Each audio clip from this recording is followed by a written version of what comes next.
Specifically میرے ایک Chinese دوست ہے. چائنیز؟ ہاں جی. اور ان کا انسیسٹرل ورشپ سے تعلق ہوتا ہے. جی مطلب اپنے گرینڈ فادر کو ورشپ ہاں میں کرتے جانتا ہوں. ہیں. تو اس لحاظ سے مطلب اس کو کنونس کرنا کہ نہیں، وہ ان کی جو انسیسٹرل ورشپ ہے Right. وہ خدائی تصور سے الگ ہے. اچھا.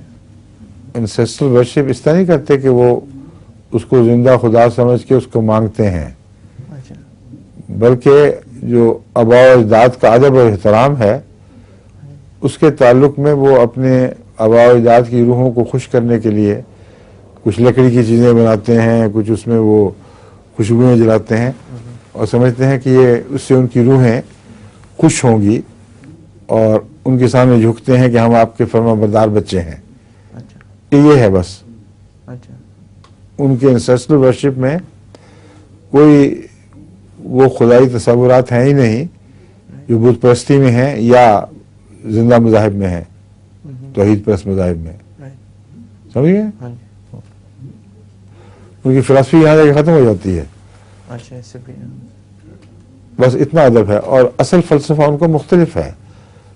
وہ ہے روح میں ڈوب کر سچائی کا حصول کی تلاش.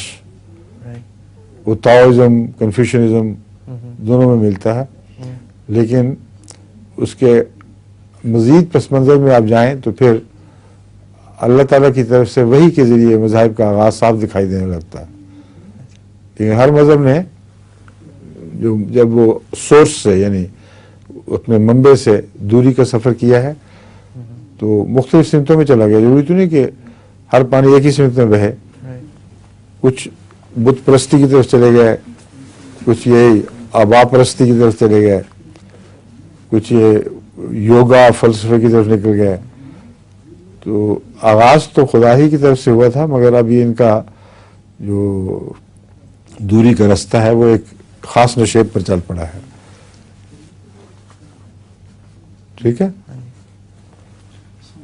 اس لیے ان کو خدا کی ہستی کا قائل کرنے کے لیے خدا کی ہستی کے نمونے پیش کرنے ہوں گے نا. ہاں جی.